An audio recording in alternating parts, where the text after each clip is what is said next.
What's shaking, everybody? You're listening to Improv Tabletop, the RPG actual play where we make up anywhere from everything to almost everything on the spot. I am Ned Wilcock, your host and GM, and today I'm joined by my new cast of players. I'm not so new, but it's Christian Randell back at it again with the gaming. Evan Peterson. Other Thomas. New Thomas. New Thomas? Not replacement Thomas. Secondary Thomas. Budget Thomas? Budget? No, I'm Budget Ned. I'm Other Thomas. There we go. Okay, so we're going to try and nip this confusion in the bud right now. Some of you may have heard Thomas Brower, the host and GM of iCast Fireball, on some of our episodes before. This is a different Thomas, Thomas Ryan. Hello, it's me, Thomas Ryan, esteemed mod on the Discord, longtime viewer, longtime friend. Exactly. Any of our patrons who are on the patron Discord, the Modley Jones, that is our friend Thomas Ryan right here. At some points in the past, we have plugged your Twitch stream, the Manly Jones on Twitch. That's correct, yes, I do stream on occasion, but that's not why we're here. Exactly. We're here to talk about the next campaign that we are bringing to you all. Now that we have wrapped up ImpTab Avatar 10,000 Things, we are ramping up for ImpTab Avatar Blades in the Daofei. Ooh, spooky, spooky. Yeah, so here's the whole shtick with Blades in the Daofei. So it is going to take place in the Avatarverse during the Kyoshi era. We are going to be following the exploits of a crew of Daofei scoundrels as they're trying to work their way up the underworld ranks of Ba Sing Se. The interesting thing with this is we're not going to be playing Avatar Legends, we're going to be playing a game called Blades in the Dark, hence Blades in the Daofei. Very clever, yes? Mm-hmm. Now, you might be asking, if you're doing an Avatar campaign, why are you not using just the Avatar RPG? Why are you using this other one? The thing with Avatar Legends is it's very much geared towards playing very virtuous people who are like upstanding citizens and trying to do good in the world. And playing as an organized criminal is maybe not the most honorable thing. And so we are turning, therefore, to an RPG that is made specifically for playing as scoundrels who go on heists and pull these daring jobs to try and work their way up the criminal underworld. Blades in the Dark is a very cool system. It originally was going to be powered by the Apocalypse, so the mechanics are very similar in a lot of ways to Avatar Legends. They have a lot of the same DNA, but it has kind of evolved into its own thing. And so as we're playing through this, you'll hear some stuff that's familiar, stuff like partial successes, full successes. We also, towards the end of 10,000 Things, started using progress clocks a lot more, and that is the bread and butter of how you track things in Blades in the Dark. So a lot of the stuff we're going to be introducing isn't going to seem all that new. It's going to be pretty familiar. And just in general, it's one of the coolest RPGs that I've read in a really long time. I think it lends itself very well to improv. And it's also part of the reason why we brought Thomas in for this campaign, because if there's one person in our friend group who has been wanting to play Blades in the Dark more than me, it's Thomas. That is completely accurate. I've been dreaming of this day for a very long time. I also love to do crime, but you can't do that in real life, so this is kind of that perfect middle ground for me. Yes, exactly. You can get out your desires to do crime in a fictitious world so that you can stop doing it IRL. Our Blades in the Dark won't be completely similar since we're an Avatar, but a lot of people compare the original game to the Dishonored video games, which Thomas adores those games. I know you guys do plugs at the end normally. I'm doing my plug right now. The Dishonored series is the greatest video game series of all time.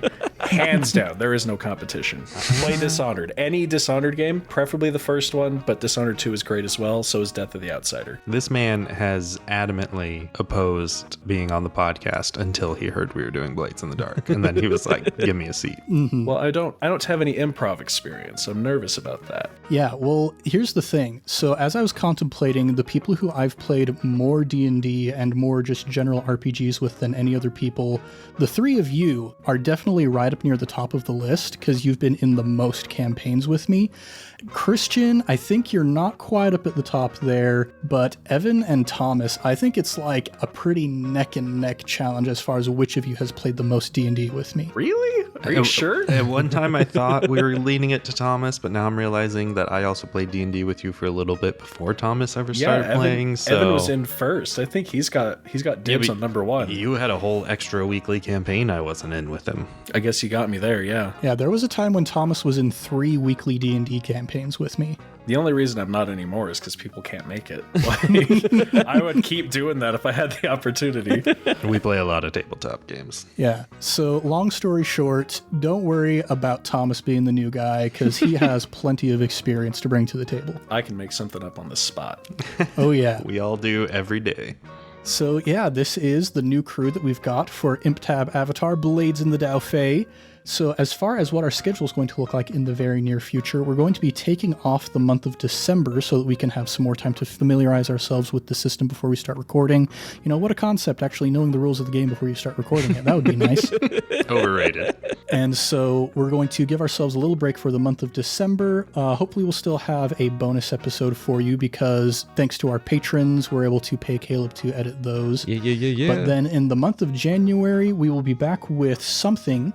Depending on how well our playtest goes for Blades in the Dark, how quickly we catch on with the system, we might be back with Blades in the Daofei at the beginning of January.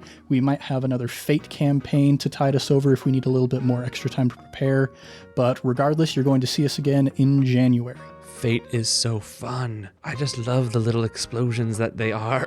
Yeah, it's a wonderful time. Like I oddly enough haven't gone back and re-listened through many of our Fate episodes. I guess maybe it's not that odd because I've listened to each episode like a dozen times just in the process of editing it. But I've been going back and re-listening to some of those, and I was laughing out loud while I was cooking spaghetti earlier tonight, and my cat was just looking at me all weird. The Fate campaigns are great. Go listen to them. But in the meantime, just hold tight for this next campaign. I've been doing some plotting and scheming. I've been rereading through the Kyoshi novels. I know Thomas has been reading through the Kyoshi novels because his wife Sandy Finished them, by the way. Oh, nice dude. Second plug, I'm doing it. Read the Kyoshi novels. They're great. They are phenomenal. Thomas has an ability to just zone out the world around him if it's crazy and read a book. And he came to visit us, and it was all busy, all loud, and he plowed through almost an entire Kyoshi novel in like 3 days. Yeah, Thomas texted me at the moment in the first novel where the primary antagonist like solidifies his position as the primary antagonist. Ooh, man, they're so good. They're so good. Great novels, but man, that guy sucks. I won't spoil it. That guy sucks. You'll know exactly who I'm talking about if you read the books. Oh, I am very excited to get into the Kyoshi era. It's such a rich and gritty sort of era, which is another part of the reason why we're going with Blades in the Dark instead of Avatar Legends. It really just leans into that spicy, seedy underbelly kind of vibe. Also, we've been playtesting these Blades in the Dark rules a little bit already. They're great, guys. Get very excited. Very heist movie. In our first session, I already had like a crit at a moment when I thought everything was just like plummeting into the ground. And I wanted to jump out of my chair. It's just, it was like chef's kiss. It's such a fun rule set. And everything was perfect. It's so good. Yeah, in fact, we're off to do some more playtesting of that system right after this. But just a little reminder that next week is going to be our final obligatory talkback mailbag, where we're going to be reviewing everything that happened in 10,000 Things. Yeah, we're very excited to answer all of your questions and see that campaign off. So give it a nice Viking farewell and watch as the boat flames off into the distance. The day we're recording this, we're getting a lot of really, really nice messages on our Patreon Discord about the finale. So that we are. Yeah, it's doing my heart good to see all the support we've received. But great times ahead. I am stoked. I hope you guys are stoked because it's going to be good. I'm very excited. Just phenomenal.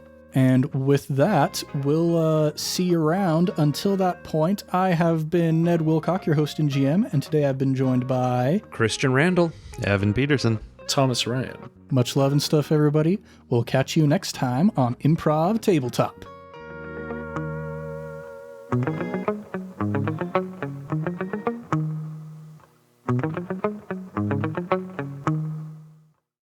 Sometimes I wonder during our character sketches how you remember certain names or like small plot points, and then I remember that you have to edit every individual audio file for every episode. Yeah, but sometimes I do forget that Mayor Brimpus wasn't actually the mayor at the end of Animal Station. Stuff like that. That seems like a key point to forget. He's just a fugue state, so like we can't blame you. That man Mayor is... Brimpus decided he was mayor, and he was so convincing that Ned completely forgot as the DM. He broke the fourth wall with how convincing he was.